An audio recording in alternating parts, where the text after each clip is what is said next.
जरा सोचिए, एक ही रात में 5 करोड़ नए मतदाता किसी देश की व्यवस्था में अचानक जुड़ जाएं। आज हमारे पास जो रिसर्च पेपर्स और 1988 की संसदीय बहसों के नोट्स हैं, इस विस्तृत चर्चा में हम इन्हीं को खंगालने वाले हैं। हमारा मकसद है भारतीय संविधान के 61वें संशोधन, जिसे यूथ अमेंडमेंट भी कहते हैं, उसकी गहराई में जाना। ये कोई साधारण बात नहीं थी। बिल्कुल। और इस ऐतिहासिक फैसले की जड़ें बहुत ही दिलचस्प हैं। जब हम इन दस्तावेजों को देखते हैं ना, तो पता चलता है कि तत्कालीन प्रधानमंत्री राजीव गांधी के कार्यकाल में वोट डालने की उम्र 21 साल से घटाकर सीधी 18 साल कर दी गई थी। सीधे 18, मतलब 3 साल का गैप एक ही झटके में खत्म कर दिया गया। हाँ, और कागजों पर इसके पीछे सरकार का तर्क बड़ा सीधा था। उनका मानना था कि देखिए, भारत का युवा अब साक्षर है, जागरूक है, वो राजनीतिक रूप से समझदार हो चुका है, तो उसे देश का भविष्य तय करने का हक मिलना ही चाहिए। कागजों पर तो ये बहुत आदर्शवादी और अच्छा लगता है, पर मैं सोच रही थी इसका व्यवहारिक पहलू क्या था। मतलब 1988 में तो आज की तरह कोई कंप्यूटर नेटवर्क या डिजिटल डेटाबेस भी नहीं थे। बिना इंटरनेट के अचानक 5 करोड़ नए लोगों को वोटर लिस्ट में जोड़ना, ये तो किसी भी सिस्टम को क्रैश करने के लिए काफी है। अरे क्रैश तो छोड़िए, ये तो प्रशासन के लिए एक तरह का दुस्वप्न था। सच कहूं तो सिस्टम बिल्कुल तैयार नहीं था, और यही वो बात है जिसे अक्सर नजरअंदाज कर दिया जाता है। इस संशोधन ने संविधान के अनुच्छेद 326 में बदलाव तो कर दिया, जो सार्वभौमिक वयस्क मताधिकार से जुड़ा है। हाँ, जिसका मतलब है हर वयस्क नागरिक को बिना किसी भेदभाव के वोट देने का अधिकार। बिल्कुल। लेकिन इन 5 करोड़ नए वोटरों को जमीनी स्तर पर सिस्टम में लाना एक बहुत बड़ी लॉजिस्टिक और प्रशासनिक चुनौती थी। जरा सोचिए, हजारों गांव और शहरों में मैनुअल तरीके से, मतलब घर घर जाकर डेटा इकट्ठा करना, और वो भी टाइपराइटरों पर। मतलब सूचियां बनाना, एक एक नाम चेक करना। सही कहा। चुनाव आयोग का काम रातों रात इतना ज्यादा बढ़ गया कि पुरानी व्यवस्था पूरी तरह से चरमराने लगी। अगर मैं इसे एक उदाहरण से समझूं, तो ये किसी बड़े रेस्टोरेंट की तरह है, जहां अचानक हजारों नए ग्राहक आ जाएं। दरवाजे खोल देना तो आसान है, पर असली अफरा तफरी तो किचन में होती है ना। सिर्फ बाहर टेबल बढ़ाने से काम नहीं चलता।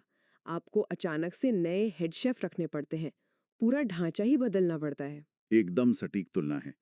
और चुनाव आयोग के उस प्रशासनिक किचन में भी ठीक यही हुआ।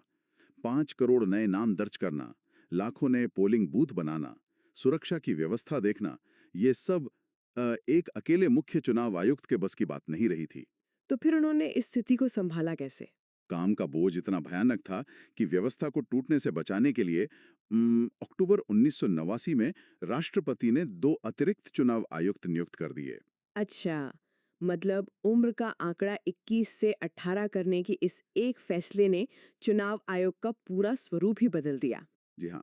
और इसी वजह से भारत का चुनाव आयोग पहली बार एक बहुसदस्यीय निकाय, यानी मल्टी मेंबर बॉडी बन गया।